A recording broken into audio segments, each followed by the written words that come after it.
আমাৰ কৰবাত যদি বড়ো মানুহ আছে, মিচিং মানুহ আছে, তেওঁলোকেতো ফৰেষ্ট পাট্টা পাব যোগ্য, নন ট্ৰাইবেলেতো পাট্টা নাপায়।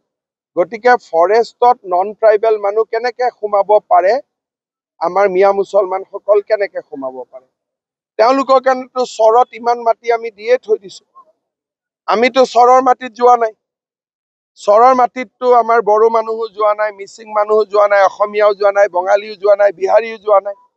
অসমৰ আধা মাটিটো তেওঁলোকৰ কাৰণে আছে চৰত। গতিকে তেওঁলোকে আকৌ চৰৰ পৰা শিৱসাগৰ যাব খোজে, যোৰহাট যাব খোজে, গোলাঘাট যাব খোজে, কেনেকে হ'ব? অসমীয়া মানুহ ক'ত থাকিব? আনিছুল হেজল গৰ্মে আজি কৈছে যে আপোনালোকে যেটো উচ্ছেদ কৰি আছে, উচ্ছেদৰ কাৰণে আপোনাৰ আইনৰ কাঠগড়াত থিয় কৰাব। হৈ যাম, কি অসুবিধা আছে? স্যাৰ বিজেপি কমিটমেন্ট আছিল স্যাৰ, কাৰ জৰিয়তে হিন্দু বাংলাদেশী স্যাৰ নাগৰিকত্ব দিয়াটো, কিন্তু আছুৱে এতিয়া স্যাৰ প্ৰটেষ্ট কৰি আছে। চক আছুৱে প্ৰটেষ্টটো কৰিছে, আছুৱে সুপ্ৰিম কোৰ্টত কেছো দিছে। গতিকে সিদ্ধান্তটো সুপ্ৰিম কোৰ্টে ল'ব।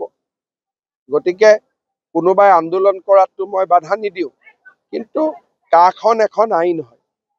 আইন বাতিল কৰাৰ অধিকাৰ অকল সুপ্ৰিম কোৰ্টৰ থাকে, অসমৰ মুখ্যমন্ত্ৰীটো নাথাকে।